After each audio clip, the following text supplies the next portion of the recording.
Selamat datang kembali di channel Cekku Berbagi Ilmu. Pada kesempatan kali ini Cekku akan berbagi tentang materi pendudukan Jepang di Indonesia. Ini juga merupakan materi wawasan kebangsaan. Oke, kita mulai dari Jepang masuk ke Indonesia dan menaklukkan Belanda. Jepang masuk ke Indonesia ini melalui Tarakan, Kalimantan Timur pada tanggal 11 Januari 1942. Dalam waktu yang singkat, Kalimantan mampu dikuasai oleh Jepang. Perjalanan berikutnya setelah menguasai Kalimantan, ternyata Jepang ingin menuju ke Jawa yang menjadi pusat kekuasaan Belanda yang saat itu telah menguasai Indonesia. Dan kebetulan Belanda pun tidak memperkirakan kekuatan Jepang ya, sehingga dia tidak menyadari ancaman dari negara Jepang ini. Jepang masuk ke Jawa pada tanggal 1 Maret 1942. Jepang mulai menyerbu Belanda di Batavia pada tanggal 5 Maret 1942. Pada tanggal 8 Maret 1942 Belanda menyerah kepada Jepang di Kalijati, Subang. Artinya Jepang ini mampu menaklukkan Belanda hanya dalam kurun waktu 1 minggu. Setelah Indonesia dikuasai Jepang, Indonesia dibagi dalam 3 kekuasaan. Yang pertama, pemerintah militer Angkatan Darat. Angkatan Darat itu dalam bahasa Jepangnya disebut Rikugun. Pemerintah militer Angkatan Darat Tentara ke-25 ini menguasai Sumatera. Pusat kekuasaannya di Bukit Tinggi. Yang kedua, ini pemerintah militer Angkatan Darat Tentara ke-16 menguasai Jawa dan Madura. Pusat kekuasaan yang kedua ini ada di Jakarta. Pimpinannya adalah Hitoshi Imamura. Hitoshi Imamura ini adalah jenderal yang menerima kekuasaan dari Belanda. Yang ketiga, pemerintah militer Angkatan Laut. Angkatan Laut dalam bahasa Jepang ini Kaigun. Ini merupakan armada selatan kedua. Ini menguasai Indonesia bagian timur, pusat kekuasaannya ada di Makassar. Kemudian yang terpenting lagi dari kekuasaan Jepang di sini adalah sebuah gerakan yang disebut dengan istilah gerakan 3A. Jepang melakukan gerakan 3A yang antara lain berisi yang pertama Nippon Cahaya Asia, Nippon Pelindung Asia, Nippon Pemimpin Asia ya. Nippon di sini adalah Jepang ya. Dan artinya Jepang Cahaya Asia, Pelindung Asia dan juga Pemimpin Asia. Gerakan 3A ini dipimpin oleh Mr. Samsudin ya, yang ditunjuk oleh Jepang. Jepang mengatakan bahwa mereka adalah saudara tua Indonesia. Buktinya bahwa warna dasar bendera Indonesia dan Jepang sama, yaitu merah dan putih, meskipun bentuknya berbeda. Oke, kemudian setelah menguasai Indonesia tadi, Jepang mengeluarkan Undang-Undang Nomor 27 Tahun 1942. Undang-undang tersebut berisi tentang pembagian wilayah Jawa menjadi 17 karisidenan. Karisidenan dalam bahasa Jepang itu shiu, dibagi menjadi 2, yaitu ada yang pertama kota praja, shi, dan kabupaten ya. Kota praja itu dalam sekarang bahasanya kota madya begitu ya. Ada kota madya, ada kabupaten. Kemudian setiap kabupaten ken dibagi menjadi beberapa kawedanan gun.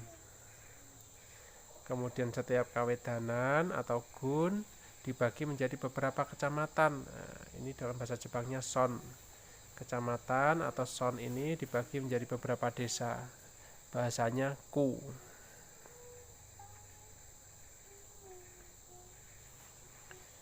Oke, kemudian pengaruh kebijakan pemerintah pendudukan Jepang. setelah menguasai Indonesia tentunya memberikan dampak atau pengaruh ya bagi bangsa Indonesia. Yang pertama adalah kehidupan ekonomi pada zaman Jepang. Jepang memerlukan dana yang besar untuk biaya perangnya karena pada saat itu Jepang sedang berperang dengan sekutu, khususnya dengan Amerika Serikat. Indonesia merupakan salah satu wilayah yang diperkirakan mampu mendukung kemenangan Jepang. Hal ini dapat dilihat dari tersedianya sumber daya alam dan tenaga kerja. Berbagai cara dilakukan oleh Jepang untuk bisa mengeruk sumber-sumber daya alam yang ada di Indonesia. Segala macam hasil buminya diangkut oleh Jepang, walaupun yang menanam orang Indonesia. Semua ini dilakukan Jepang demi mencapai ambisinya, yaitu menguasai wilayah Asia. Dan pada saat itu Jepang harus menghadapi kekuatan dari sekutu ya, kekuatan dari beberapa negara yang bergabung menjadi satu untuk melawan Jepang. Kemudian inilah ada beberapa cara Jepang memeras kekayaan bangsa Indonesia. Yang pertama, semua harta peninggalan Belanda yang ada di Indonesia disita, termasuk perkebunan, bank, pabrik, dan lain-lain. Jepang juga memonopoli penjualan hasil perkebunan teh, kopi, karet, dan kina, sehingga mereka bisa mengatur harga seenak mereka. Kemudian barangnya hanya Jepang saja yang boleh menerimanya. Jenis perkebunan yang kurang berguna, ini khususnya peninggalan dari Belanda, ini dimusnahkan dan diganti tanaman pangan atau tanaman bahan makanan. Ini berfungsi untuk memberikan suplai makanan bagi tentara Jepang yang sedang mengalami perang melawan sekutu. Rakyat hanya boleh memiliki 40% hasil pertaniannya, sedangkan 60%-nya itu harus diberikan kepada Jepang. Yang menanam rakyat, justru rakyat yang mendapat bagian yang lebih kecil. Nah, itu anehnya masa penjajahan di negaranya sendiri mendapatkan hasil lebih kecil dibandingkan orang lain yang menjajah. Kemudian rakyat disuruh menanam pohon jara untuk pelumas pesawat dan juga untuk pelicin senjata. Kemudian akibatnya bagi rakyat, cara dan usaha Jepang melakukan pemerasan sumber-sumber kekayaan alam ternyata menimbulkan penderitaan dan kesengsaraan bagi rakyat. Rakyat sangat kekurangan makanan akibat banyaknya setoran hasil pertanian kepada Jepang. 60%-nya serahkan kepada Jepang, 40%-nya untuk masyarakat, untuk rakyat. Itu baru untuk memenuhi kebutuhan makan saja kurang, apalagi untuk memenuhi kebutuhan ekonominya. Tidak ada yang bisa dijual. 40% itu untuk memenuhi kebutuhan makan saja sudah kurang, apalagi harus dijual untuk memenuhi kebutuhan yang lain. Nah, itu jelas menimbulkan kesengsaraan. Kemudian di beberapa tempat penyakit menimpa akibat gizi yang tidak memenuhi syarat. Bagaimana tidak kekurangan gizi, yang dimakan hanya itu-itu saja dan jumlahnya hanya sedikit, sehingga tenaganya pasti berkurang. Nah, dari situlah nanti muncul berbagai macam penyakit. Sebagian rakyat pedesaan memakai pakaian dari karung goni atau bagor. Ini merupakan anyaman kasar dari daun rumbia. Padahal barang itu kasar ya, kasar sehingga di badan ini tentunya menyebabkan gatal-gatal. Itu akhirnya memicu penyakit kulit untuk masyarakat. Kemudian pengaruh kebijakan pemerintah pendudukan Jepang di bidang politik. Dalam kehidupan politik, Jepang membentuk gerakan 3A sebagai usaha propaganda penduduk Indonesia. Tadi ya 3A yang saya jelaskan tadi. Melalui gerakan 3A ini Jepang menjelaskan bahwa bangsa-bangsa Asia akan dibebaskan dari penjajahan Barat. Tetapi apa yang disampaikan oleh Jepang itu hanyalah isapan jempol belaka atau hanya bohong-bohongan saja. Jepang justru melaksanakan penjajahan yang lebih keji dan lebih kejam daripada Belanda. Kalau Belanda melakukan penjajahan itu motifnya untuk kepentingan ekonomi, untuk jualan, untuk berjual beli. Tetapi kalau Jepang ini melakukan penjajahan untuk kepentingan perang, itu pasti lebih menyakitkan atau lebih menyengsarakan rakyat dibandingkan dari penjajahan akibat ingin menumpuk kekayaan, ya, bukan untuk kepentingan perang. Kemudian kita akan membahas organisasi pada masa Jepang, ya. Jadi Jepang ini membubarkan organisasi yang dibentuk pada masa Belanda serta melarang kegiatan politik yang tidak mendukung kebijakan pemerintah Jepang. Wajar, ya.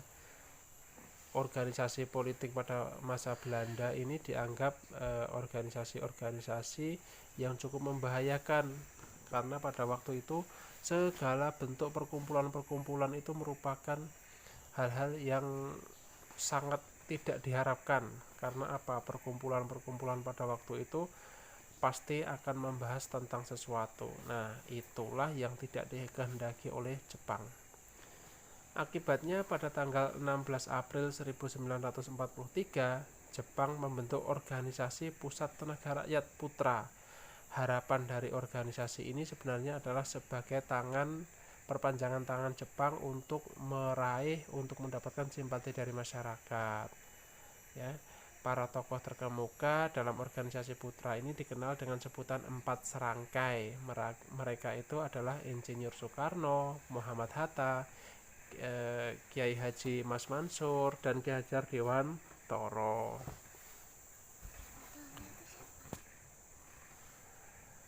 Pada Maret 1944, Jepang membentuk organisasi Jawa Hokokai. Jawa Hokokai ini merupakan gerakan kebaktian rakyat Jawa. Organisasi ini berada di bawah pengawasan pejabat-pejabat Jepang. Organisasi lain di luar organisasi politik, ada organisasi yang bergerak di bidang keagamaan, yaitu Majelis Islam A'la Indonesia (MIAI). Dalam perkembangannya, MIAI menjadi organisasi yang besar yang mendapat simpati rakyat, khususnya dari masyarakat yang beragama Islam. Melihat perkembangannya, Jepang mulai was-was dan mulai mengawasi kegiatan MIAI. Menjelang akhir tahun 1943, MIAI resmi dibubarkan oleh Jepang.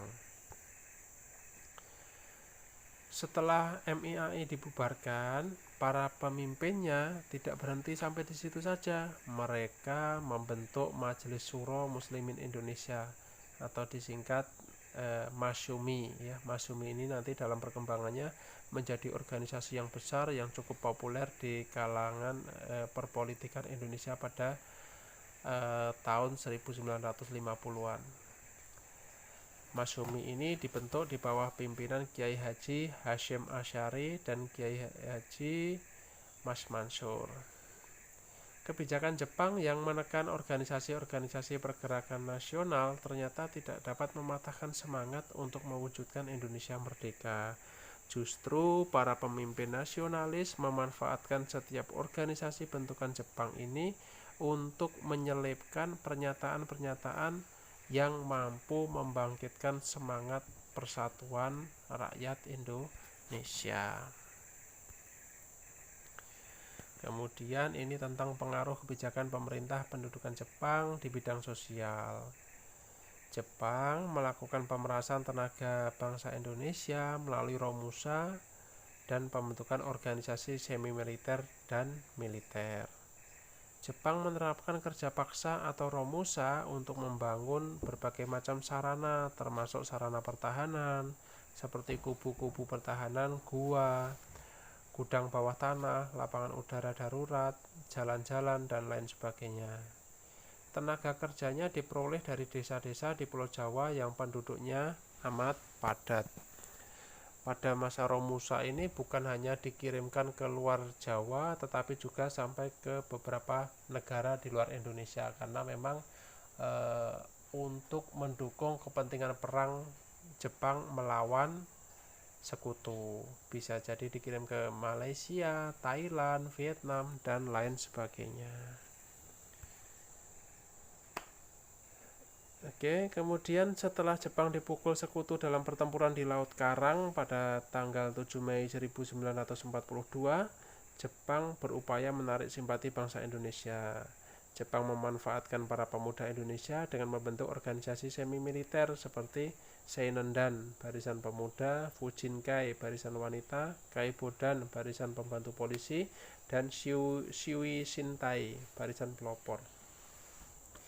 Ini mempunyai peran yang berbeda-beda ya, seperti Fujinkai ini termasuk salah satu barisan yang juga penting untuk mempersiapkan segala amunisi dalam peperangan. Barisan Pemuda ini juga disiapkan untuk melindungi wilayah-wilayah di tempat mereka tinggal dan lain sebagainya. Oke, Jepang juga membentuk Heiho, Barisan Pembantu Prajurit Jepang, dan PETA, Pembela Tanah Air. Kedua organisasi tersebut mendapat pelatihan militer dari Jepang. Dua organisasi inilah yang bersifat militer, yang tadi bersifat semi militer, kalau yang dua ini bersifat militer ya. Dengan adanya pembentukan organisasi militer ini rupanya justru memberikan manfaat yang banyak bagi bangsa Indonesia. Tugas utama dari organisasi tersebut, yaitu Heiho dan PETA tadi, adalah mempertahankan Indonesia dari serangan musuh.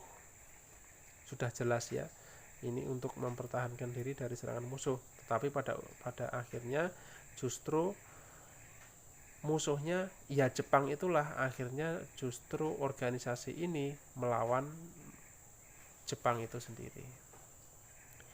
Lahirnya organisasi militer ini berdampak positif bagi bangsa Indonesia, seperti mendapat pengetahuan tentang militer, terutama mengenai strategi perang dan penggunaan persenjataan ya. Ini sangat justru memberikan manfaat yang luar biasa bagi bangsa Indonesia ya, bahkan sampai sekarang ya, masih akhirnya semakin lama semakin dimodernisasi dan sekarang menjadilah TNI ya, itu.